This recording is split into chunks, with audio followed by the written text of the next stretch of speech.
देश के इतिहास में 30 दिसंबर की यह तारीख बहुत ही ऐतिहासिक रही है। आज के ही दिन 1943 में नेताजी सुभाष चंद्र बोस ने अंडमान में झंडा फहराकर भारत की आजादी का जयघोष किया था। आजादी के आंदोलन से जुड़े ऐसे पावन दिवस पर आज हम आजादी के अमृत काल के संकल्प को आगे बढ़ा रहे हैं।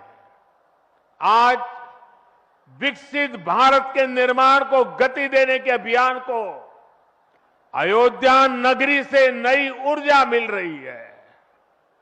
आज यहां 15,000 करोड़ रुपए से अधिक के विकास कार्यों का शिलान्यास और लोकार्पण हुआ है।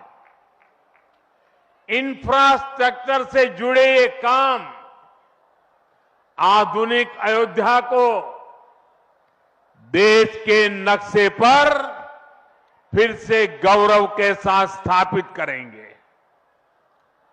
कोरोना जैसी वैश्विक महामारी के बीच ये कार्य अयोध्या वासियों के अथक परिश्रम का परिणाम है।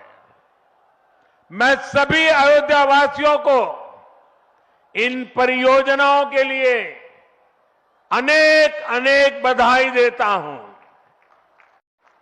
मेरे परिवारजनों, दुनिया में कोई भी देश हो, अगर उसे विकास की नई ऊंचाई पर पहुंचना है तो उसे अपनी विरासत को संभालना ही होगा।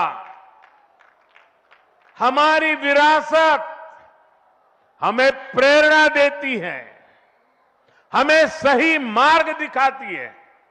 इसलिए आज का भारत पुरातन और नूतन दोनों को आत्मसात करते हुए आगे बढ़ रहा है।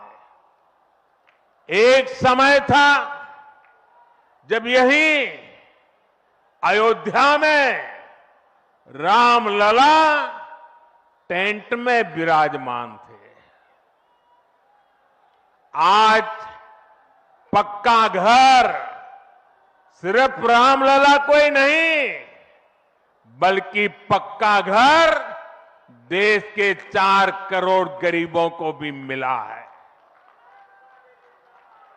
आज भारत अपने तीर्थों को भी संवार रहा है, तो वहीं डिजिटल टेक्नोलॉजी की दुनिया में भी हमारा देश छाया हुआ है। आज भारत काशी विश्वनाथ धाम के पुनर्निर्माण के साथ ही देश में 30,000 से ज्यादा पंचायत भवन भी बनवा रहा है। आज देश में सिर्फ केदार धाम का पुनरुद्धार ही नहीं हुआ है, बल्कि 315 से ज्यादा नए मेडिकल कॉलेज भी बने हैं। आज देश में महाकाल महालोक का निर्माण ही नहीं हुआ है, बल्कि हर घर जल पहुंचाने के लिए पानी की 2 लाख से ज्यादा टंकियां भी बनवाई है। हम चांद, सूरज और समुद्र की गहराइयों की भी नाप रहे हैं, तो अपनी पौराणिक मूर्तियों को भी रिकॉर्ड संख्या में भारत वापस ला रहे हैं। आज के भारत का मिजाज यहां अयोध्या में स्पष्ट दिखता है। आज यहां प्रगति का उत्सव है, तो कुछ दिन बाद यहां परंपरा का उत्सव भी होगा। आज यहां विकास की भव्यता दिख रही है, तो कुछ दिनों बाद यहां विरासत की भव्यता और दिव्यता दिखने वाली है। यही तो भारत है। विकास और विरासत की यही साझा ताकत भारत को 21वीं सदी में सबसे आगे ले जाएगी। प्राचीन काल में अयोध्या नगरी कैसी थी, इसका वर्णन खुद महर्षि वाल्मीकि जी ने विस्तार से किया है। उन्होंने लिखा है, कोसलो नाम मुदितः स्फीतो जनपदो महान निविष्ट सरयू तीरे प्रभुत धन धान्यवान।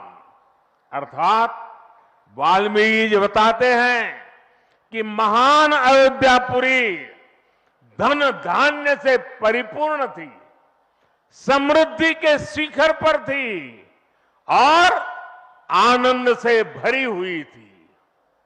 यानी अयोध्या में विज्ञान और वैराग्य तो था ही, उसका वैभव भी शिखर पर था।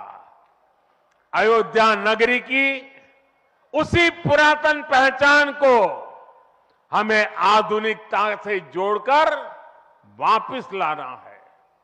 साथियों, आने वाले समय में अयोध्या नगरी अवध क्षेत्र ही नहीं, बल्कि पूरे यूपी के विकास को ये हमारी अयोध्या दिशा देने वाली है। अयोध्या में श्री राम का भव्य मंदिर बनने के बाद यहां आने वाले लोगों की संख्या में बहुत बड़ी वृद्धि होगी। इसे ध्यान में रखते हुए हमारी सरकार अयोध्या में हजारों करोड़ रुपयों के विकास कार्य करा रही है, अयोध्या को स्मार्ट बना रही है।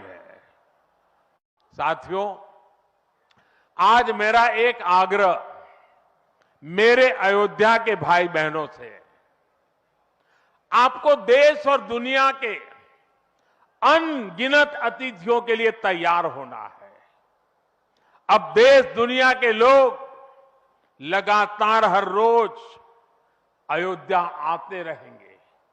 लाखों की तादाद में लोग आने वाले हैं, अपनी अपनी सुविधा से आएंगे। कोई 1 साल में आएगा, 2 साल में आएगा, 10 साल में आएगा, लेकिन लाखों लोग आएंगे और ये सिलसिला अब अनंत काल तक चलेगा, अनंत काल तक चलेगा। इसलिए अयोध्या वासियों को, आपको भी एक संकल्प लेना है और ये संकल्प है अयोध्या नगर को भारत का सबसे स्वच्छ शहर बनाने का। ये स्वच्छ अयोध्या, ये अयोध्या वासियों की जिम्मेदारी है और इसके लिए हमें मिलकर हर कदम उठाना है। मैं आज देश के सभी तीर्थ क्षेत्रों और मंदिरों से अपना आग्रह दोहराऊंगा। देश भर के लोगों से मेरी प्रार्थना है, भव्य राम मंदिर के निर्माण के निमित्त 1 सप्ताह पहले 14 जनवरी मकर संक्रांति के दिन से पूरे देश के छोटे मोटे सब तीर्थ स्थलों पर स्वच्छता का एक बहुत बड़ा अभियान चलाया जाना चाहिए। हर मंदिर, हिंदुस्तान के हर कोने में हमें उसकी सफाई का अभियान मकर संक्रांति 14 जनवरी से 22 जनवरी तक हमें चलाना चाहिए। प्रभु राम पूरे देश के हैं और प्रभु राम जी जब आ रहे हैं तो हमारा एक भी मंदिर, हमारा एक भी तीर्थ क्षेत्र, उसका और उसके परिसर के इलाके का अस्वच्छ नहीं होना चाहिए, गंदगी